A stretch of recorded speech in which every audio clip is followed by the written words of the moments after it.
Monasticismo medieval. Vou passar bem rapidamente aí. Todo o período anterior que nós vimos, monasticismo beneditino. Benedito escreveu a regra lá em 500 e alguma coisa, 520 ou 540, não me recordo bem. E todos os monges eram beneditinos, seguiam a regra. Até o século X. E aí surgem novas ordens. Primeiro surgem novas ordens, ainda usando a regra, como os monges de Cluny. Porque tem uma coisa interessante no monasticismo, ele sempre se deteriora. Então esses caras, esses monges começam muito bem, muito firmes, e a coisa vai, aos poucos, degringolando, e eles começam a cair numa vidinha mansa, e pecado, E aí o Cluny é na França, esse mosteiro de Cluny vem com a intenção de reformar o monasticismo. É sempre assim. Sempre daí aparece alguém querendo reformar porque está tudo uma bagunça. Então eles criaram um mosteiro com novas ênfases e tal. Aí tem um sujeito importante que é o Bernardo de Cluny, nós não temos tempo de ficar analisando ele. Nós vamos analisar um outro sujeito, porque aí Cluny caiu, né? Eles construíram, só para vocês terem uma ideia, eles construíram a maior igreja da Europa. Então isso começa a dar uma certa pompa, uma certa coisa e tal. E aí, pronto, perderam todo o ideal monástico. E aí vem de novo uma reforma num outro lugar, em Cîteaux também na França. Sempre o monasticismo é muito forte na França. E em Cîteaux, por isso que são cistercenses, os cistercienses, não sei nem dizer direito isso aí. Os cistercienses,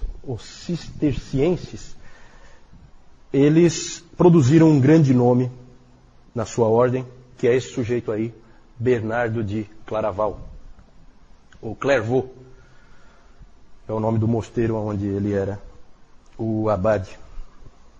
Ele viveu de 1090 até 1153. É um dos maiores nomes da Idade Média. Às vezes ele é chamado de imperador não coroado. Tal a influência dele. O Justo Gonzalez, no livro dele, diz que a personalidade do Bernardo dominou o seu tempo. Completamente. O interessante é que um dos livros do Bernardo, eu até estava dando uma olhadinha nesse livro, porque tem traduzido, alguém traduziu aqui no Brasil, e tem na internet. E um dos livros do Bernardo foi Da Consideração, é o nome do livro. Esse livro ele escreveu para um dos seus monges, que ia ocupar uma função muito importante na igreja. Ele só ia ser o Papa. Só isso. Então, um dos monges dele ia ser o Papa. Nos próximos dias, ele ia se tornar o Papa. E ele, então, escreveu um livro com conselhos para esse monge, dizendo como que ele deveria ser como Papa. E é um livro muito interessante, eu li uns trechos assim. Ele enfatiza muito que era proibido exercer domínio e senhorio, e que o foco todo tinha que ser de serviço, de amor. Era isso que ele ensinava para esse monge, que foi depois o Papa Eugênio, um dos Eugênios, não sei qual o número dele, não me lembro. O Martinho Lutero disse que... O Martinho Lutero é estranho, né? O Lutero também achou estranho esse tipo de conselho para um Papa, porque o Lutero disse que se todos os Papas... ele disse que todos os Papas deveriam conhecer esse livro de cor. E que se eles tivessem realmente lido esse livro, a igreja seria completamente diferente. Né? Então o Bernardo estava na direção certa. O Bernardo era um reformador, era um indivíduo que queria ver a igreja no caminho certo, num caminho sério, num caminho de seriedade. Né? Reformador nesse sentido. E às vezes ele parece como um puritano da Idade Média, porque ele tem frases como essa aqui: não devemos ficar quietos diante da corrupção da igreja. Melhor criar um escândalo do que abandonar a verdade. Melhor criar um escândalo do que abandonar a verdade. Depois apareceram alguns caras criando escândalo. Calvino, Lutero, Zwinglio, essa turma aí. Né? Exatamente seguindo o Bernardo. Né? Nós não vamos abandonar a verdade, nós vamos criar o escândalo. Então essa foi a ideia. Foi também um grande pregador. Ele também era um místico, mas um místico no melhor sentido da palavra. Né? Um outro místico no melhor sentido da palavra é A.W. Tozer. São místicos positivos, são místicos que eles buscam uma vida de oração mais próxima de Deus e tal, porque o misticismo é uma coisa um pouco perigosa, você pode cair em caminhos meio estranhos, depois mais para frente nós vamos ver.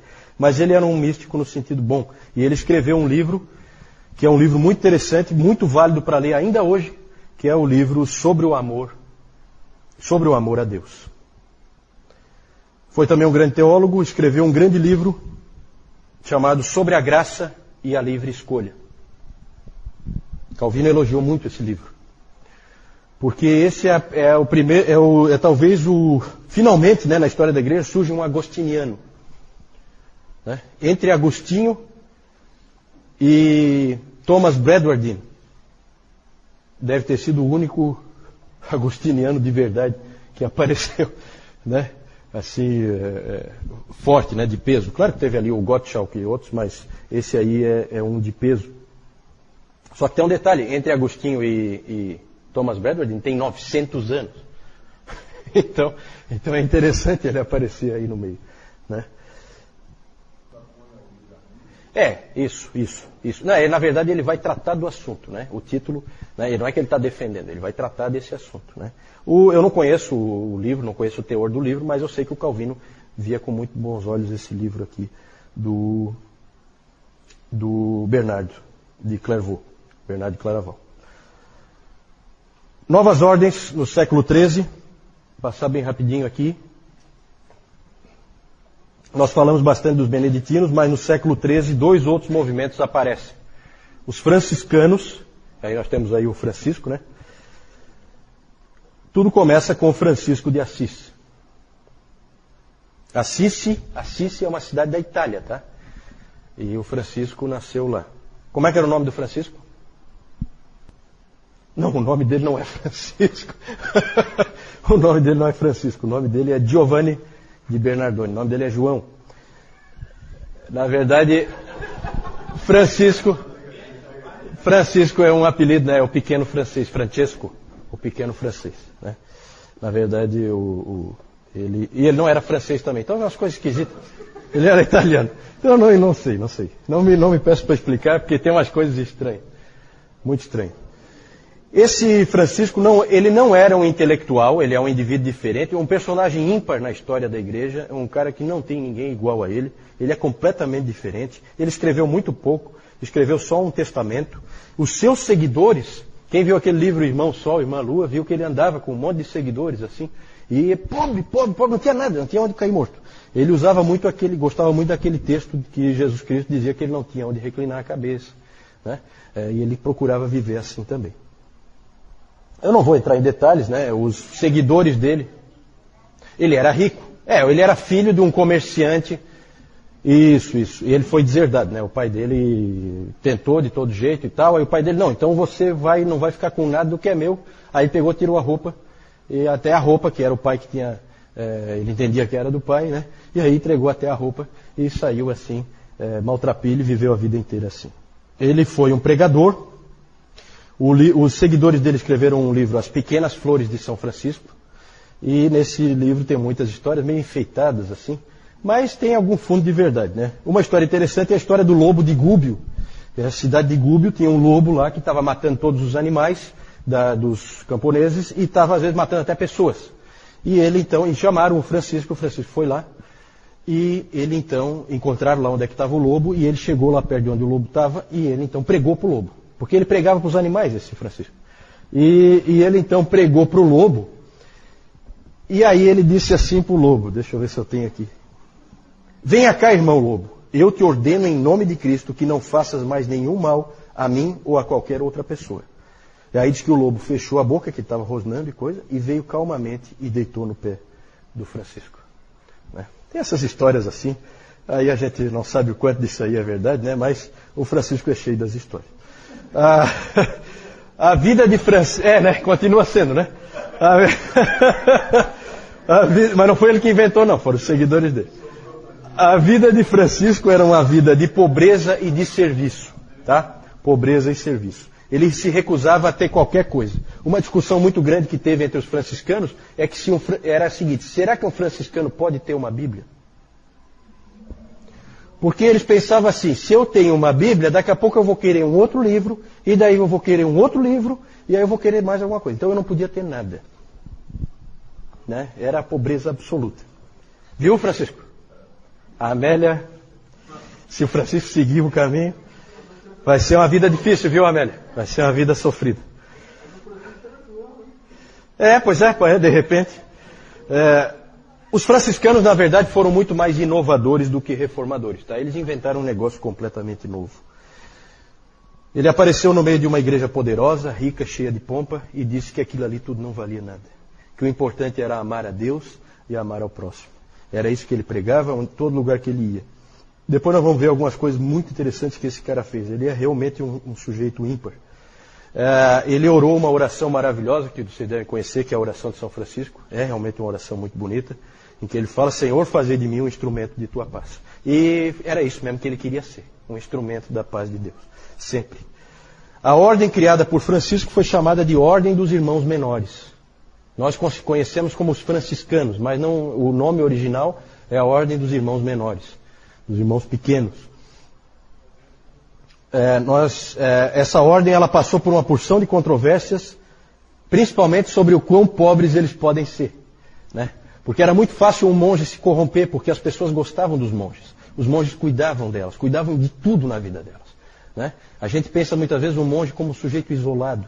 Eles não eram isolados. Eles cuidavam das pessoas, eles trabalhavam pelas pessoas, eles atendiam as pessoas, e isso fazia com que as pessoas dessem muitas coisas para eles, né? E aí eles acabavam ficando ricos, né, com o tempo, porque eles acabavam tendo muita coisa. E aí houve muita controvérsia nessa ordem. Aí eu não vou entrar em detalhe, porque isso aí não é tão interessante para nós. Vamos falar por último, para a gente encerrar. Já estamos com o nosso tempo esgotado, mas é bem rapidinho aqui. Eu vou falar de uma outra ordem que surgiu mais ou menos no mesmo período. Só um detalhe do Francisco, tem uma história interessante dele, que a primeira vez que ele tentou a permissão do Papa para constituir a ordem monástica dos franciscanos, dos irmãos menores. Ele foi lá para Roma e tentou falar com o Papa. Conseguiu o apoio de alguém lá que ajudou ele a falar com o Papa. O Papa, na época, era um dos papas mais poderosos que já existiram, que era o Inocêncio III. E o Francisco conseguiu falar com ele. E quando ele chegou, vestido com aquela roupa maltrapilha, todo sujo, diante do Inocêncio, com aquela sua pompa, né? O Inocêncio virou para ele e disse para ele assim: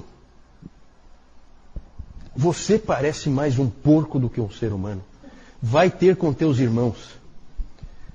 Aí diz que o Francisco saiu, ele foi lá no meio dos porcos, ficou um tempo lá com os porcos e depois ele voltou. E aí ele disse para o Papa assim: eu já obedeci o que o senhor mandou eu fazer, agora o senhor pode me autorizar? Então, o sujeito ímpar. Se você visse as histórias dele, porque esse cara ele se arriscou de ir lá para o meio dos muçulmanos, para pregar para os muçulmanos. Eu não vou entrar em detalhe disso aí, mas se vocês tiverem oportunidade, leiam sobre isso aí, porque ele foi missionário também. Um indivíduo totalmente... Alguém disse que ele era o indivíduo mais livre que já pisou a face da terra. Ele não se prendia a nada. Ele era um cara totalmente livre. Nisso ele lembra um pouco o apóstolo Paulo, que também tinha essa liberdade, né? O Satanás tinha dificuldade de pegar Paulo, né? Porque Paulo não se prendia a nada, né? Vamos falar dos dominicanos. Essa é uma ordem completamente diferente. Foi fundada por esse sujeito aí, Domingos de Guzmán Garcés. Pelo nome já dá para ver que se trata de um espanhol, certo? Esse Domingos era um monge espanhol, e ele já era um monge sob a regra de Santo Agostinho, porque o Agostinho tinha feito uma regra, o Agostinho de Hipona, ele tinha feito uma regra também. Tanto que o próprio Lutero era um monge agostiniano, né? Que seguia a regra do Agostinho. Mas ele queria fundar uma nova ordem que fosse uma ordem missionária e que fosse uma ordem que conseguisse alcançar os hereges e os pagãos. Ele queria que fosse uma ordem que fosse capaz de alcançar hereges e alcançar pagãos. Ele criou a Ordem dos Pregadores. O nome da ordem dele não é Dominicanos, é a Ordem dos Pregadores. Alguns dos maiores pregadores da Idade Média eram dominicanos. Eles aprendiam a pregar.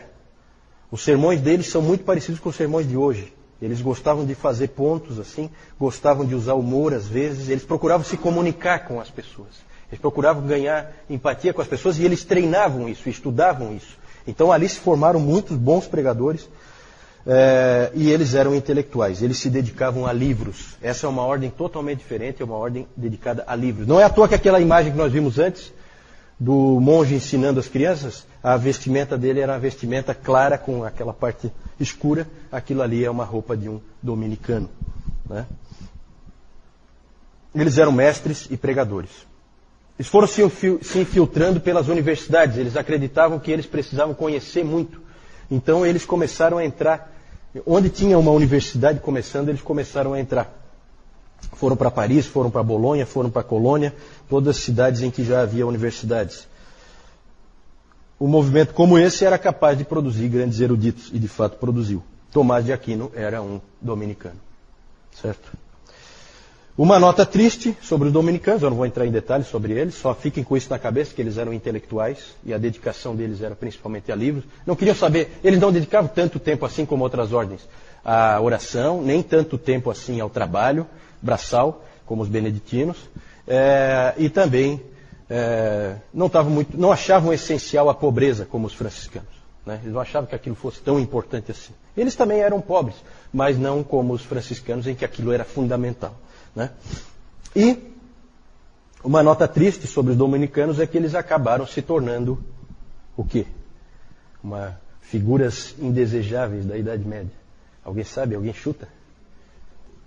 Exatamente, Francisco. Os inquisidores. Eles se tornaram os inquisidores. Por quê? Porque eles é que sabiam pegar uma heresia pelo colarinho. Certo? Acabaram se tornando os inquisidores da Idade Média. Eles eram sujeitos que eram especialistas em heresias e farejavam heresias. Mais tarde, eles criaram esquemas, planos, todo tipo de coisa para conseguir capturar uma heresia. Né? Questionários, tudo arranjado, pré-preparado. Né? Lá no filme que o João citou, né? O sujeito que chega lá é um dominicano, né? O que vem para investigar o que está acontecendo naquele mosteiro. Né?